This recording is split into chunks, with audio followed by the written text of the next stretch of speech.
পারে। আমরা অন্তর্বর্তীকালীন সরকারকে বলতে চাই, যদি আপনি মনে করেন আপনার ডিসিশনের কারণে আপনি কাজ করতে পারছেন না, তাহলে বাংলাদেশে যথেষ্ট পরিমাণে শিক্ষিত বেকার রয়েছে, তাদেরকে কাজে লাগিয়ে আপনি ব্রহ্মর দেশকে একটি সুখী সমৃদ্ধশীল রাষ্ট্রে পরিণত করুন। যদি আপনারা এই কাজ করতে ব্যর্থ হন, যদি আপনারা দেশপ্রেমিক প্রশাসনের পরিচয় দিতে ব্যর্থ হন, তাহলে এই বাংলার মানুষ আপনাদেরকে আস্থা করে নিক্ষেপ করতে হয়ে দেখছি। যে লঙ্কায় যে হয়ে যাবেন, আমরা দেখছি যে ক্ষমতা যায় সেইটার দেশত্ববোধ ভুলে যায়, সেইটার দেশপ্রেম ভুলে যায়। আমরা বলতে চাই ইসলামী আন্দোলন বাংলাদেশ এবং তার সহযোগী অঙ্গ সংগঠনগুলো আমরা একটা হলাম, যারা একটি দেশপ্রেমী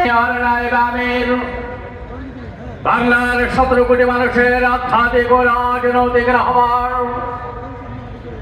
জুলাই বিপ্লবের অবিসংবাদিত অভিভাবক শেখুল হাদিস আল্লামা মুফতি ফয়জুল করিম শেখ চরমনাই দামাত বরকাতুল আলিয়া, উপস্থিত ইসলামী আন্দোলন বাংলাদেশের প্রেসিডিয়ামের অন্যতম সদস্য,